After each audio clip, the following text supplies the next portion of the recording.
ሌላው እንዴት ናቸው? ይሄ የምታዩት ኢትዮ ኮንስትራክሽን ቲዩብ ነው። በቅድሚያ ቻናሉን ሰብስክራይብ እንድታደርጉ ጠይቃለሁ። ዛሬ የምናየው ስለ ሴሌክት ማቴሪያል ነው። እሺ፣ ሴሌክት ማቴሪያል እንግዲህ የግራውንድ ፍሎር ስላብ ስር፣ ፋውንዴሽን ዙሪያ ላይ የተለያዩ ትሬንቾች እና የሪቴኒንግ ወል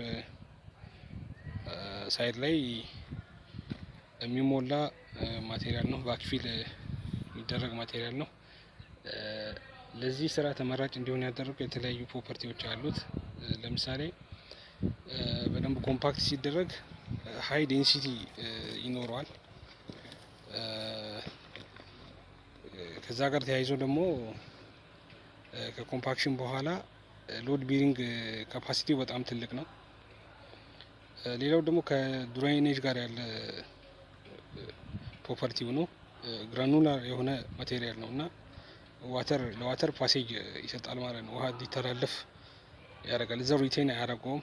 ይሄ የክሌይ ሶይል ባህሪ ነው እና እንደዛ አይነት ባህሪ የለውም።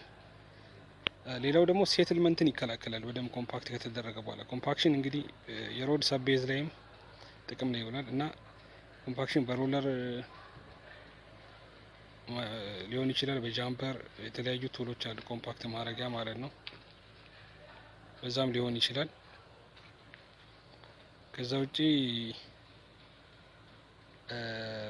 ይሄ የኮምፓክት ከተደረገ በኋላ ደግሞ ሴትልመንትን በደንብ ይከላከላል ማለት ነው። ሴትልመንትን የመከላከል ባህሪ ያለው ይሄና ተያያዥ የኮንስትራክሽን የተለያዩ መረጃዎችን ለማግኘት ይህን ቻናል ሰብስክራይብ ያድርጉ።